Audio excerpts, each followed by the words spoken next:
गांव में चलोगे? क्यों? वो गांव वालों का फोन आया था, प्रोटेस्ट कर रहे हैं गांव में। प्रोटेस्ट किस बात का? अपना सरकारी स्कूल था ना, बंद हो गया। अरे यार, बंद नहीं होया हो, मर्ज होया है। मर्ज मतलब? मर्ज मतलब अपना गांव में 2 सरकारी स्कूल थे, दोनों में बच्चे कम कम थे। अब दोनों को मर्ज करके एक स्कूल बना दिया। 2 स्कूल थे, हाँ। एक स्कूल बना दिया। हाँ, एक स्कूल वो तो बंद ही हुआ है। तो मैं इंग्लिश में बोल रहा हूँ। पूरे हरियाणा में 300 से ज़्यादा स्कूल बंद हो गए हैं। पूरे देश में 50,000 से ज़्यादा स्कूल बंद हो गए हैं। और ये तो शुरुआत है। सरकार तो छाती ठोक के कह रही है कि और स्कूलों को बंद किया जाएगा, टीचर्स की पोस्ट को ख़त्म किया जाएगा। इसलिए गांव वाले अलग अलग गांव में प्रोटेस्ट कर रहे हैं इसके खिलाफ। अरे यार, गांव वाले तो पागल हैं, किसी बात की पूरी जानकारी है नहीं, बस प्रोटेस्ट कर दो शुरू। एक बात बता, जब कोई भी आदमी अपने बच्चों को सरकारी स्कूल में पढ़ाने को तैयार ही नहीं है तो उन स्कूलों का करेंगे क्या? कर दो बंद। एक बात बता, तू अपने बच्चों को सरकारी स्कूल में पढ़ाएगा? मतलब मैं अपने बच्चों को सरकारी बस में नहीं भेजता तो सरकारी बसों को ख़त्म कर दो। मैं अपने बच्चों को ट्रेन में नहीं भेजता तो ट्रेन को ख़त्म कर दो। मैं अपने बच्चों को सरकारी स्कूलों में नहीं भेजता तो सरकारी स्कूलों को ख़त्म कर दो। मेरे तो बच्चे ही नहीं हैं तो सारे देश के बच्चों को ख़त्म कर दो। ये क्या लॉजिक हुआ?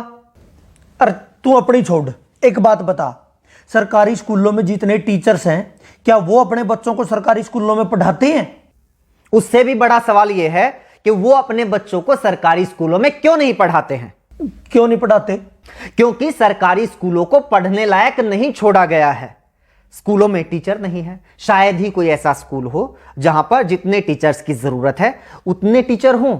बैठने के लिए ढंग की इमारत नहीं है, कमरे नहीं है। कई स्कूलों की तो छतें गिर जाती हैं जिस वक्त क्लास चल रही होती है। पीने तक का पानी नहीं है, बैठने के लिए बेंच नहीं है। यहां तक कि टॉयलेट तक भी ऐसे होते हैं कि अगर कोई चला जाए तो मरीज बन के वापस आए। ऐसे स्कूलों में कौन अपने बच्चों को पढ़ाना चाहेगा? अरे यार ठीक है, सारे स्कूलों में अच्छी व्यवस्था नहीं है, लेकिन बहुत सारे स्कूल ऐसे हैं जिनमें सारी व्यवस्थाएं हैं और स्टाफ भी पूरा है। वहां टीचर्स कितना पढ़ाते हैं बताइयो? हाँ सही बात, ये बात सही कही। अपने शहर में भी और बहुत सारे शहरों में, अलग अलग स्टेट में कई स्कूल ऐसे हैं, सरकारी स्कूलों की बात कर रहा हूं मैं, जहां पर स्टाफ पूरा है, ठीक ठाक व्यवस्थाएं हैं, साफ सफाई है, इमारतें वगैरह, बिल्डिंग्स वगैरह अच्छी हैं। उन स्कूलों में जाके देखो। आप टीचर्स की बात करते हो, अधिकारियों के बच्चे भी उन सरकारी स्कूलों में पढ़ते हैं। उन स्कूलों में एडमिशन के लिए सिफारिशें लगती हैं, एडमिशन नहीं हो पाते। कौन नहीं चाहता अपने बच्चों को सरकारी स्कूलों में पढ़ाना? कोई सरकारी स्कूलों को बनाए तो ऐसा जिसमें लोग अपने बच्चों को पढ़ाना चाहें। तो बना लो। जब सरकारी स्कूल के टीचर्स बच्चों को अच्छा पढ़ाएंगे तो सरकारी स्कूल अपने आप अच्छे हो जाएंगे। बता, क्यों नहीं टीचर्स बच्चों को पढ़ाते? मुझे एक बात बता, तू जंगल राज में रह रहा है या एडमिनिस्ट्रेटिव सिस्टम में रह रहा है? मतलब ये जंगल राज में होता है, अपने आप ठीक कर लो, अपने आप हो जाएगा, अपने आप सही हो जाएगा, अपने आप गलत हो जाएगा। शेर की मर्जी, जिसको मर्जी खा जाए, जिसको मर्जी छोड़ दे, उसके मूड के ऊपर है। ये हिरण की कैपेसिटी है, शेर से तेज दौड़ सकता है तो बच जाएगा, नहीं तो उसका शिकार हो जाएगा। ये होता है जंगल राज। एडमिनिस्ट्रेटिव सिस्टम, प्रशासकीय व्यवस्था पता है क्या होती है? जहां पर कोई जवाबदेही होती है, कोई हायरार्की होती है, कहीं चेक एंड बैलेंसेस होते हैं। प्रशासकीय व्यवस्था पता है क्या कहती है? अगर आप टीचर नियुक्त करते हैं या किसी भी महकमे में कोई भी कर्मचारी नियुक्त करते हैं तो वो अपने आप काम नहीं करेगा, उससे काम करवाना पड़ेगा। इसलिए चेक एंड बैलेंसेस होते हैं, जवाबदेही तय की जाती है। टीचर्स को अगर नियुक्त किया गया है तो वो काम नहीं करेंगे या काम करेंगे, ये देखने के लिए हेडमास्टर या प्रिंसिपल को नियुक्त किया जाता है। और सिस्टम ये मानकर चलता है कि वो प्रिंसिपल भी अपनी मर्जी से काम नहीं करेगा, उसके ऊपर भी बीओ की नियुक्ति होगी और वो भी अपनी मर्जी से काम नहीं करेगा। उसकी जवाबदेही तय करने के लिए डीओ की नियुक्ति होगी, डीओ के ऊपर और अधिकारी होगा, उसके ऊपर और अधिकारी होगा, उसके ऊपर शिक्षा मंत्री होगा और उसके ऊपर मुख्यमंत्री होगा। यानी अगर कोई एक टीचर किसी स्कूल में सही से नहीं पढ़ा रहा है तो ये सिर्फ उस टीचर का फेलियर नहीं है, सिर्फ उसकी गलती, उसकी कमी नहीं है, ये पूरे के पूरे सिस्टम की, शिक्षा मंत्री की, मुख्यमंत्री तक की जिम्मेदारी है। ये पूरा का पूरा सिस्टम जब कोलैप्स होता है तब जाकर कोई कर्मचारी अपना काम सही से नहीं करता है। हद है यार, तुम तो ये कह रहे हो कि मतलब हिंदुस्तान के हरियाणा राज्य के जींद जिले के किसी तहसील के किसी गांव के किसी कोने में बने हुए सरकारी स्कूल में एक अध्यापक पढ़ा नहीं रहा तो उसके लिए जिम्मेदार शिक्षा मंत्री, उसके लिए जिम्मेदार मुख्यमंत्री है। उसका काम ही ये है। अगर शिक्षा मंत्री को यह नहीं पता है कि उसके टीचर्स ढंग से काम कर रहे हैं या नहीं कर रहे हैं, उनकी क्या जरूरतें हैं, क्यों अपना काम सही से नहीं कर पा रहे हैं, क्यों उसके स्कूलों से बच्चे कम हो रहे हैं, तो किसकी जिम्मेदारी होनी चाहिए? किस बात का शिक्षा मंत्री है वो? अगर वो अपने स्कूलों को सही से नहीं चला पा रहा है तो उसको हटाओ नौकरी से, किसी और को लगाओ। और क्या बात करते हो, सरकारी स्कूलों के टीचर्स अपना काम नहीं करते? यही सरकार होती है ना, यही सरकारी कर्मचारी होते हैं जब इन लोगों की ड्यूटी लगा दी जाती है कि जाके पता करो गांव में कितने लोग खुले में शौच करने के लिए जाते हैं। सुबह 4 बजे 5 बजे उठ के बाहर कौन पोटी करने के लिए जा रहा है, उनकी गिनती यही टीचर्स करते हैं। कभी परिवार पहचान पत्र बनाने में ड्यूटी लगा दी जाती है, कभी कावड़ियों की सेवा में लगा दी जाती है, कभी मेले और मंडियों में ड्यूटी लगा दी जाती है, और उन टीचर्स से यही सरकार काम लेती है। वो काम तो बड़े अच्छे से कर देते हैं टीचर्स। पता है क्यों? क्योंकि सरकार टीचर से वो काम करवाना चाहती है, शिद्दत से करवाना चाहती है, इसलिए वो काम करवा लेती है। लेकिन यही सरकार नहीं चाहती कि ये टीचर्स स्कूलों में पढ़ाएं। इसलिए मैं भी मानता हूं बहुत सारे टीचर्स अपना काम ईमानदारी से नहीं करते होंगे, क्योंकि उनको पता है कोई चेक एंड बैलेंस नहीं है, कोई जवाबदेही नहीं है, और सरकार खुद नहीं चाहती कि सरकारी स्कूलों में पढ़ाई हो, ताकि बच्चे धीरे धीरे स्कूलों से अपना नाम कटवा कर प्राइवेट स्कूलों में चले जाएं, फिर स्टूडेंट्स की संख्या कम हो जाए और सरकार को बहाना मिल जाए, बच्चे तो आ ही नहीं रहे, स्कूल बंद कर दो। ये ज्ञान देने वाले बहुत मिलेंगे। टीचर्स पढ़ाना शुरू कर दो तो स्कूल अपने आप अच्छे हो जाएंगे। लोग रिश्वत लेना बंद कर दो तो अपने आप करप्शन खत्म हो जाएगा। लोग साफ सफाई रखने लग जाएं तो अपने आप स्वच्छता हो जाएगी। लोग प्रदूषण फैलाना बंद कर दें तो अपने आप पर्यावरण अच्छा हो जाएगा। एडमिनिस्ट्रेटिव सिस्टम में लोग अपने आप नहीं करते, सिस्टम तय करता है कि आपको क्या करना है। देश चला रहे हो, यह सत्संग भवन नहीं चल रहा है यहां पे। चल ठीक है, ये जो पढ़ा रहे हैं या नहीं पढ़ा रहे, सैलरी पता है उनकी कितनी है? 70,000, 80,000। प्राइवेट स्कूलों में भी टीचर हैं 20-20, 25-25 हजार में, इनसे काफी अच्छा पढ़ाते हैं। इनकी सैलरी इतनी क्यों है? अब इस बात को तो क्या जवाब दूं? रुक एक बार, एक लिस्ट में इसी की निकाली थी मैंने। अपने देश में बहुत सारे लोगों को यह लगता है कि टीचर्स की सैलरी बहुत है, लेकिन जो दुनिया के अच्छे अच्छे देश है ना, जहां पर अच्छा एजुकेशन सिस्टम है, लाइफ लिविंग स्टैंडर्ड है, जहां का वीजा लगवाने के लिए दुनिया भर के लोग मरते हैं, उन देशों की बात कर। कनाडा में $1,00,000 सालाना, $1,00,000 सालाना टीचर्स की औसत इनकम है। पता है कितना हुआ? 1 लाख को 80 से गुना कर 80 लाख रुपए सालाना। बता महीने की कितनी सैलरी हुई? जर्मनी में 63,000 यूरो, वो भी लगभग 80 रुपए के बराबर है, उसको भी 80 से गुना कर। आगे आजा, नीदरलैंड में 60,000 यूरो, ऑस्ट्रेलिया में 98,000, लगभग $1,00,000, यूएसए में $60,000, आयरलैंड में $48,000, डेनमार्क में 47,000 यूरो, ऑस्ट्रिया में 45,000 यूरो। और तुम लोगों को यह लगता है कि हमारे देश में टीचर्स की सैलरी तो पता नहीं बहुत ज्यादा है। प्राइवेट स्कूलों में तो 20,000 में पढ़ा रहे हैं।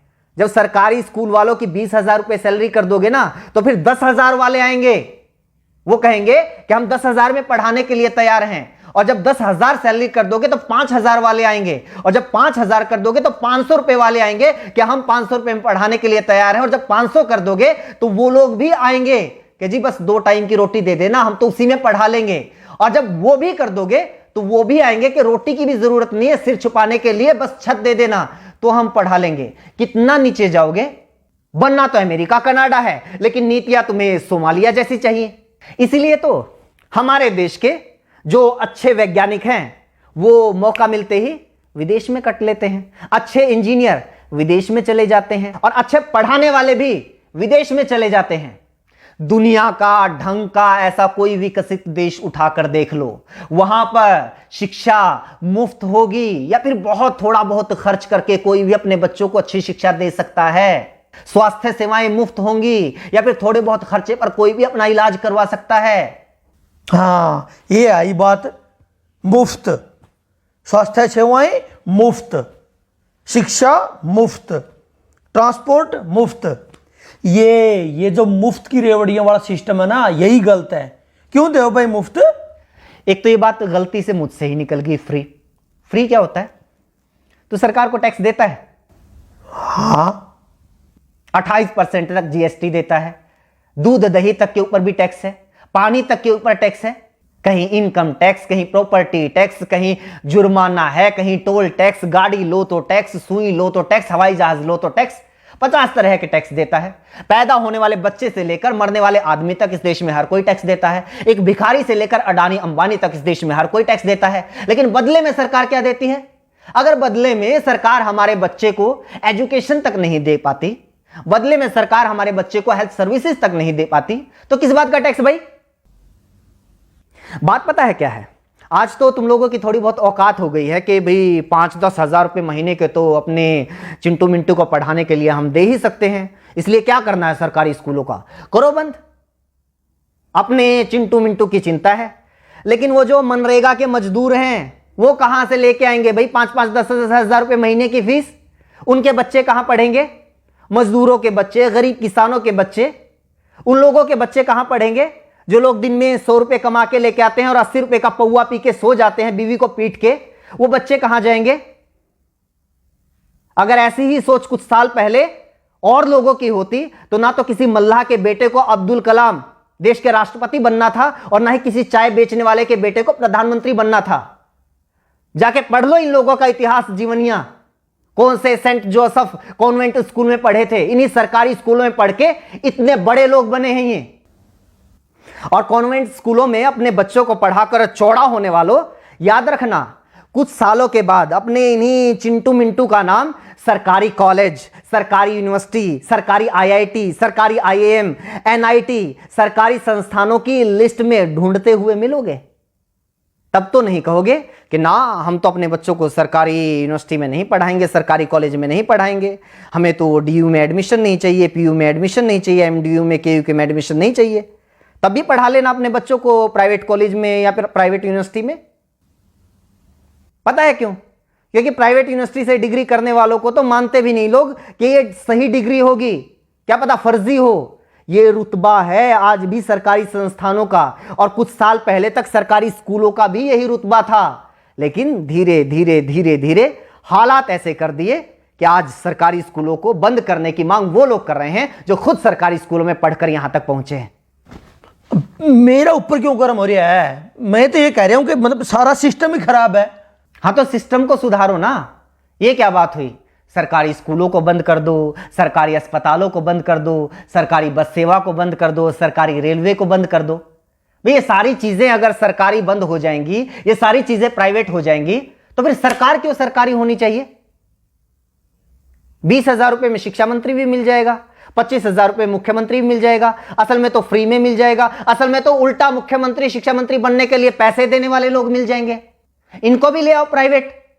सिस्टम को सुधारने की बात करो ना, टीचर्स को दोष देके नहीं नहीं बंद करो, इनकी ज्यादा सैलरी है। वैसे जितना इनका काम है ना, इनके लिए तो 10,000 भी ज्यादा है। मतलब मेरा चाचा का लड़का है, सुबेरे 8-9 बजे स्कूल में जाना, 2-2:30 बजे वापिस आ जाइए हैं। संडे की छुट्टी, कई बार सैटरडे की भी छुट्टी, फिर होली दिवाली, मतलब छुट्टी पता नहीं कितनी छुट्टी होती हैं। तनख्वाह 60,000 70,000 रुपये। और यहाँ देखो दिन रात मतलब दुकान में काम करा, होली दिवाली कितने बार तो यार पता नहीं छुट्टी हुआ नहीं हुआ है, 9-10 घंटे कम से कम दुकान खोलते हैं, दिन रात मेहनत करते हैं, तब जाके 2 पैसे आते हैं घर में। असली समस्या तो ये है ना, मेरी बुआ का लड़का सरकारी लगा हुआ है, मेरे चाचा का लड़का सरकारी लगा हुआ है, मेरे पड़ोस में सरकारी लगा हुआ है। पूरे मोहल्ले में एक बच्चे को नौकरी मिल जाए तो सारे मोहल्ले में आग लग जाती है। इस जलन का क्या करेंगे भाई साहब? बस लोगों को यह चाहिए कि भी हमारी एक आंख फूटी हुई है तो सामने वाले की दोनों फोड़ दो। और सरकार भी इस बात को बहुत अच्छे से समझ रही है, इसलिए तुम लोगों को बताती रहती है टाइम टाइम पे कि आज हमने किसानों की दोनों आंखें फोड़ दी, आज हमने मुसलमानों की दोनों आंखें फोड़ दी, आज जाटों की फोड़ दी, आज पटेलों की फोड़ दी, आज बैंक वालों की फोड़ दी, और अब ये सरकारी टीचर्स की फोड़ रहे हैं। तुम लोग खुश? लेकिन नागरिक तो उस दिन बनोगे ना, व्यवस्था तो उस दिन सुधरेगी ना, देश तो उस दिन आगे बढ़ेगा ना, जब खड़े होके कहोगे कि जी सामने वाले की जो दोनों आंखें हैं वो सलामत रहनी चाहिए और मेरी एक आंख फूटी हुई है उसका इलाज करवाओ। तब पता चलेगा सरकार क्या करती है।